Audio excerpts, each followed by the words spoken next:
Okay, the next one is the City of Gainesville Charter Amendment, eliminating restrictions on construction of paved surfaces on city-owned land. Shall the city charter be amended to eliminate the restrictions in 5.06 on the use of public or private funds for the construction of paved surfaces on city-owned land as proposed by ordinance number 191115? And this is actually a pretty good example of why some stuff doesn't belong in a charter. Because if it gets into the charter, obviously you have to go through the charter amendment process to take it out. You know, the genesis of this amendment started years ago. I want to say 10, 15 years ago. And this was a proposed bike lane going through a park where some citizens that backed up to this park did not want a bike lane going through there. They wanted it to remain a hiking trail. And so they proposed a county charter amendment, or sorry, a city charter amendment, and got it passed, you know. And so ever since then, this has been problematic. Because of the passing of that amendment 10, 15 years ago, the city is unable to put bike lanes really anywhere because they can't put paved, you know, exactly what it says. They can't put paved surfaces on city-owned land. So it's turned out to be very, very problematic. You know, so I would urge that the city, and again, I don't live in the city, but if I did, I would vote yes on this because I would want this removed from the charter, and I would want the city commission and their committees in order to explore and be able to vote on these as they come up on a pre-project basis or even on a holistic basis. Okay. All right, Bryan, what's your take on it? Yeah, if nothing else passes out of the county or city ones, and this one does pass, I'll be very happy. This is the one I really care the most about. It's the city of Gainesville would be is able to build a bike trail, a Hogtown Greenway that circles the city of Gainesville. They had all of the land, and then ready to build. And then, as Alex mentioned, this citizens group stopped it from going forward. It's a very there's no real reason for it. I don't even think the people that passed that back 10, 15 years ago, I haven't heard from them. I don't think they're still in the fight to be against it anymore. It's outdated. It doesn't need to be in the charter. It's somewhat confusing language, which we apologize for from the City Charter Review Commission. But really, yes, what it would do is allow us to build those bike trails, which I think benefits everyone in our community. Okay, very good. So we're voting yes on that. We agree. Yep. We agree. Okay, terrific. All right, next one is the City of Gainesville would limit commission authority to dispose of certain utility systems. Shall the city charter be amended to limit the authority of the city commission to dispose of the city's natural gas, wastewater, or telecommunications utility system in a manner that materially reduces the capacity of that system to produce, distribute, or treat without prior approval of the qualified electors of the city, as proposed by ordinance number 191120. Bryan. So essentially what this does is we have a number of investments. Actually, our largest investment is tied up into Gainesville Regional Utilities. And so before the city commission can go and sell some of these critical parts, the telecommunications, wastewater, and natural gas portions of that, it just has to go to the voters for a vote. I think the concept of that really came from what we've seen up in Jacksonville with JEA, which was a lot of movement behind the scenes from certain interests and certain groups to sell off at kind of fire sale prices certain aspects of the investment that folks in Jacksonville had from their utility. And we just wanted an extra layer of protections to ensure that if something like that were to happen, that it would go past the voters and that the voters would have a chance to have a say on the selling of the assets that we have in the community. Okay. Alex? Yeah, this one I think is just absolutely fascinating because, as you know, Vicki, Bryan and I both were intimately involved in a past amendment regarding GRU. Which one was that, Alex? Well, it was the one that my side wanted to come in and put in a little bit more oversight and a little bit more restrictions on the city commission on what they could and could not do. Bryan's side successfully made the argument that the city commission is ultimately responsible. And if you didn't like what they were doing, you should vote them in and out of office. Now the roles, because both Bryan and I are in politics, have completely reversed, right? In the sense that Bryan is now saying, well, maybe the city commission does need a check. If they want to spin off GrewCom, then, well, the voters are smart. And I think that, one, these are very complicated issues, and asking the voters to decide whether or not a piece of GRU should be sold or leased away or some type of crazy financial just may be too much. But I also think that this does restrict, and if we buy Bryan's argument that he made, 3 months ago, I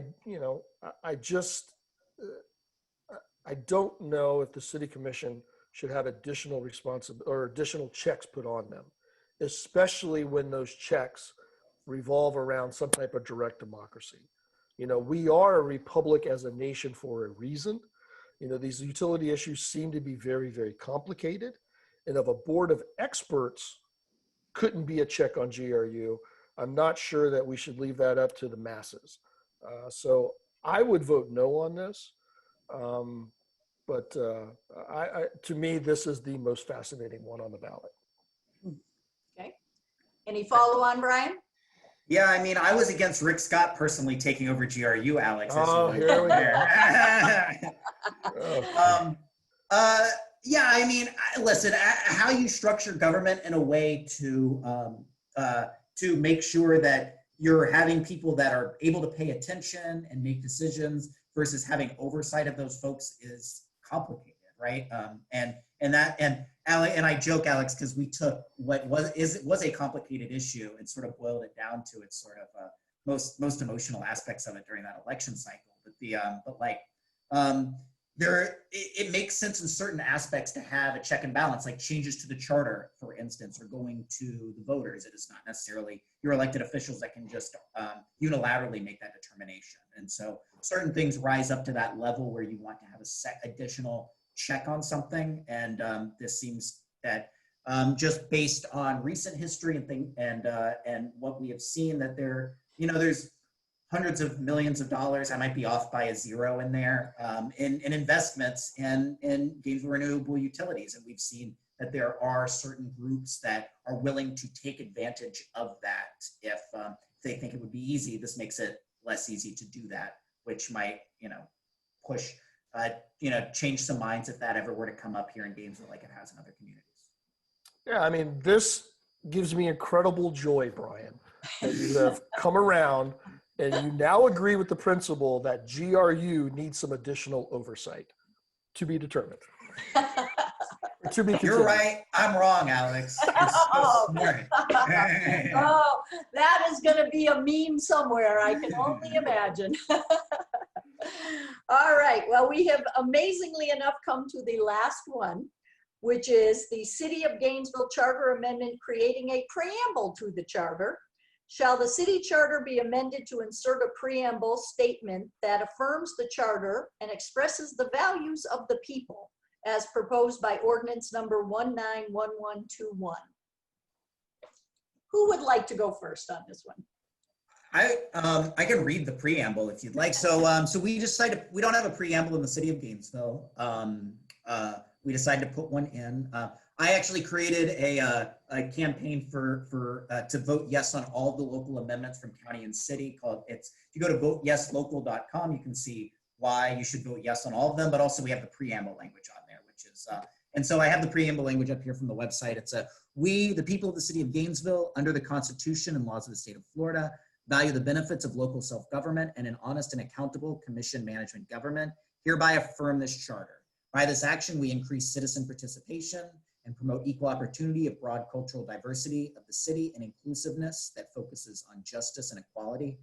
Further, we affirm the values of representative democracy, professional management, and environmental stewardship.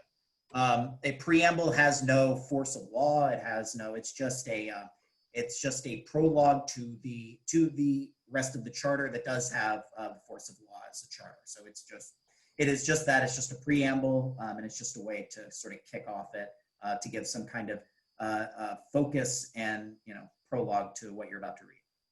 a little bit like a mission statement for a company, a little bit, no? Perfect. Oh, Yeah, that this is like- part? Yeah. yeah. Just like the mission statement means nothing in most companies. This also means very little. Alex? Well, I guess, that's the exercise in this, right? And this is sometimes how charter amendments go silly. If you look at the proposed ballot, that language is not on the ballot. You're just being asked to vote. Do you want to add a preamble? So this is where this process can sometimes go awry. And I too have started a website. It's called BryanEastmanIsWrong.com. And we will go through all of these ones that we disagree on. On this one here, it's just like, with Bryan reading the language, it's the first time I've seen or read any of that language. So I don't have any idea what that means without studying it more.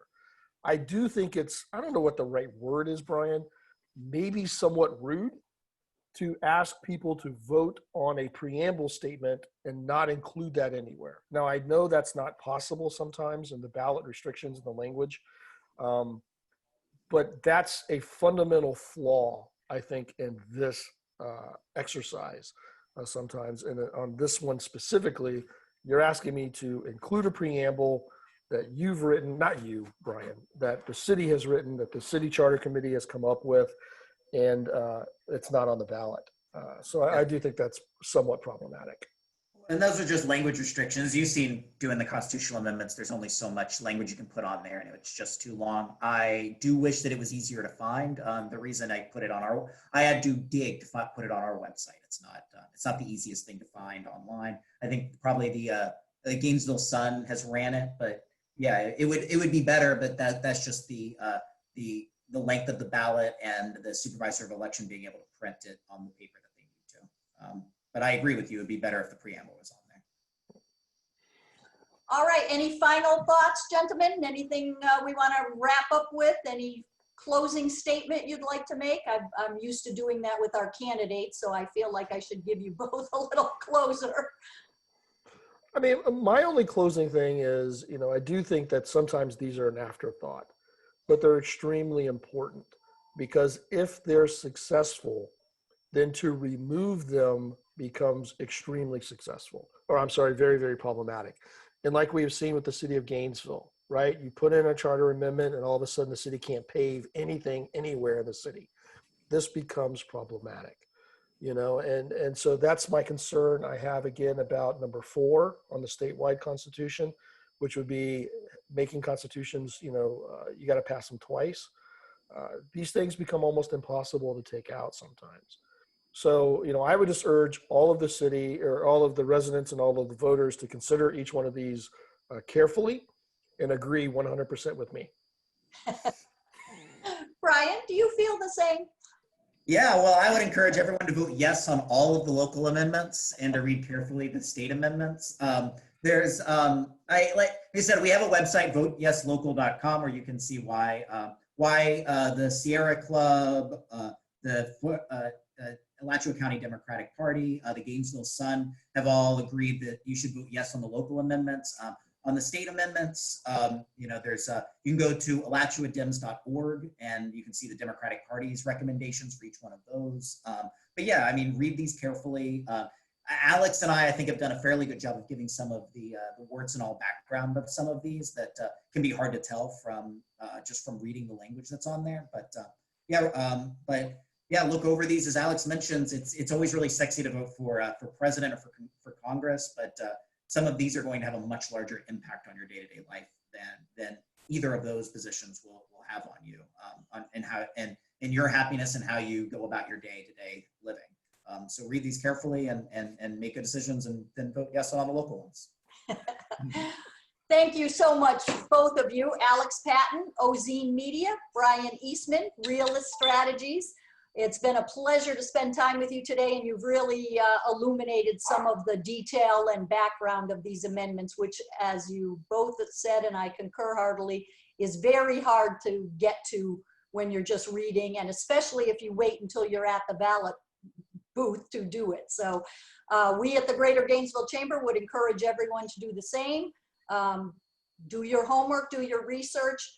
Remember that early voting in our county starts on October 19th. and runs until October 31st. Election day is November 3rd. And we encourage all of our members, all of our citizens to make your voice heard, get out and vote. Thank you so much. Thank you so much, guys.